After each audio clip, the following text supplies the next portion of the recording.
Continuamos con más información. La doctora Marisol Vázquez Cuevas presentó el diagnóstico de avances y rezagos del sistema de información y gestión educativa ante el presidente de la Comisión de Educación del Senado de la República, Juan Carlos Romero Hicks.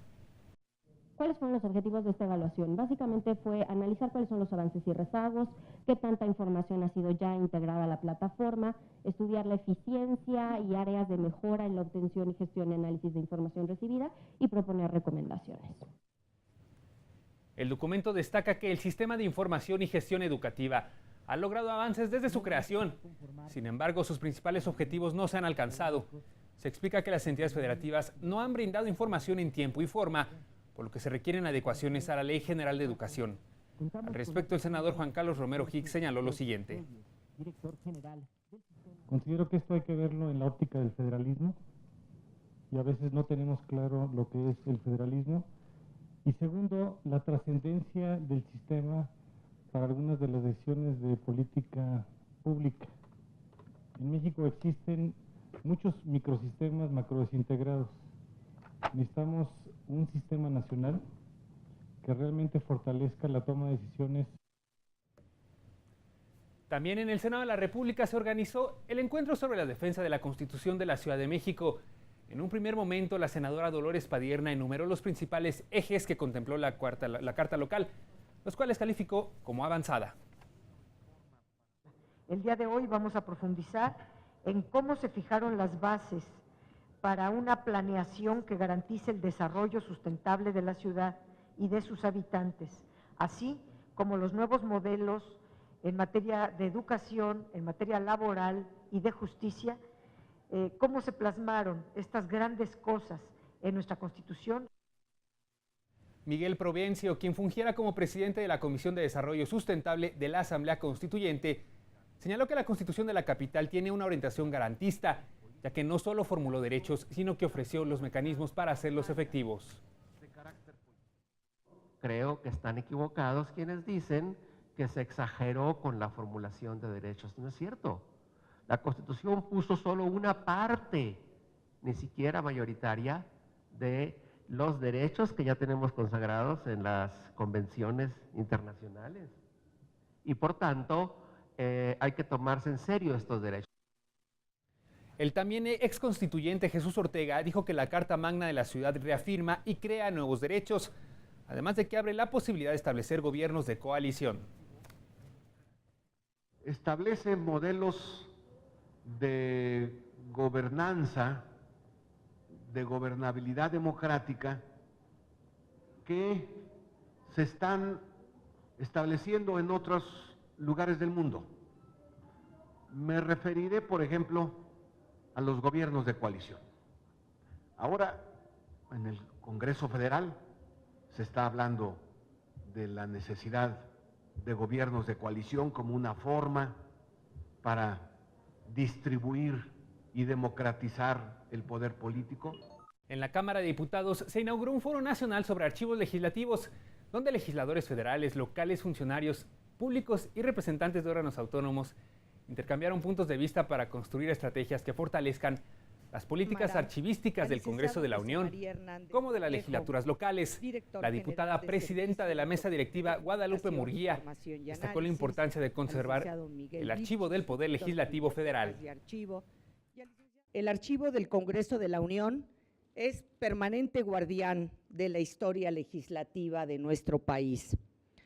A través de su consulta se fomenta el conocimiento y se difunde la cultura social y política.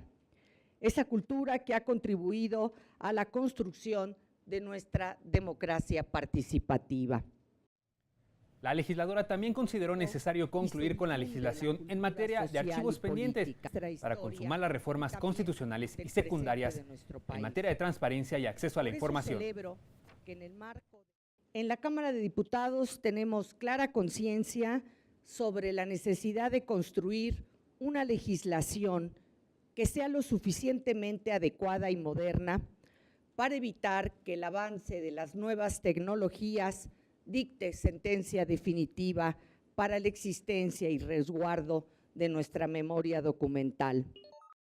La directora general del Archivo General de la Nación, Mercedes de la Vega, consideró importante fortalecer las políticas federales y locales en materia de archivo por parte de los órganos parlamentarios, con objeto de mantener la documentación de los procesos legislativos con motivos de investigación, testimonio y transparencia. Participar en este foro. Los archivos legislativos resguardan los proyectos de nación que hemos definido a lo largo de nuestra historia y que en su momento hemos aprobado, como por ejemplo cuando decidimos abandonar la monarquía y erigirnos en una república federal en 1823-24, o cuando optamos entre un Estado laico o un Estado confesional, o entre una república federal o una central.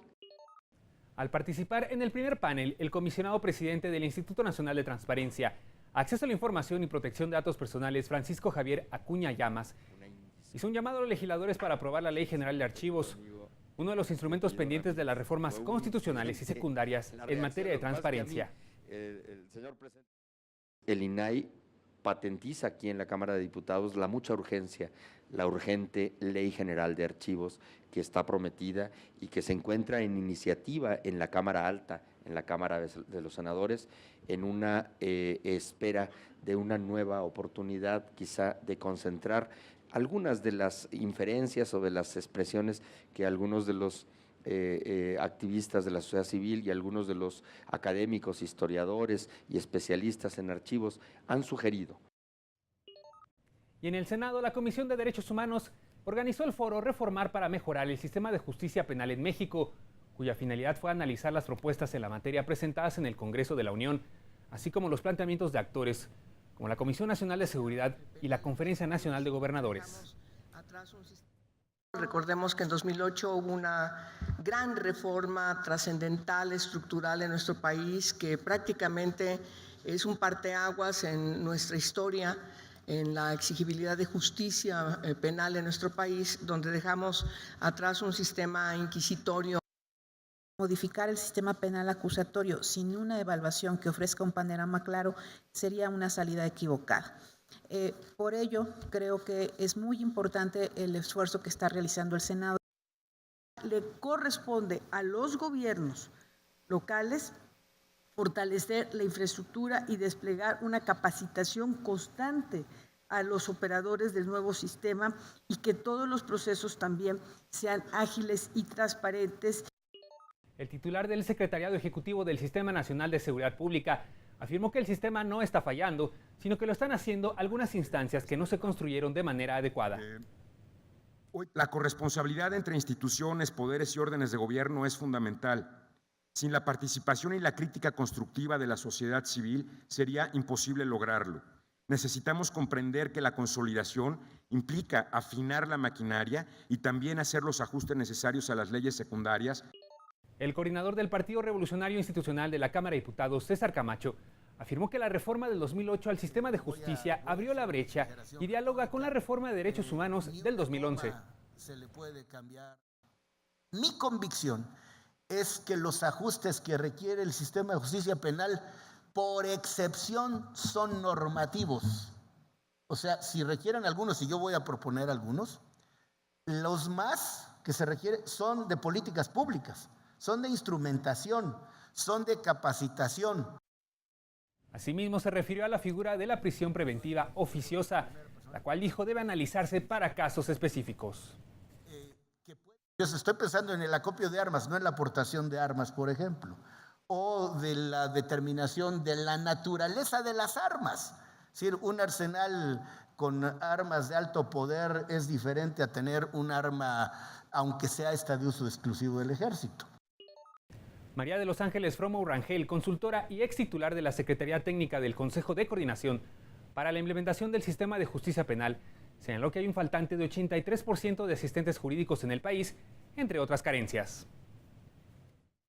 No hay traductores o intérpretes de lenguas indígenas capacitados que estén operando adecuadamente en el país y podemos señalar que existe todavía de los transitorios de las leyes nacionales muchos pendientes.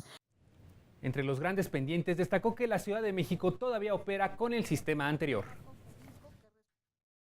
Son pendientes legislativos que aún tenemos y de ahí podríamos derivar que faltan varios protocolos de actuación, lineamientos, reglamentos que se dejaron pendientes y que hay el marco general, pero que todavía.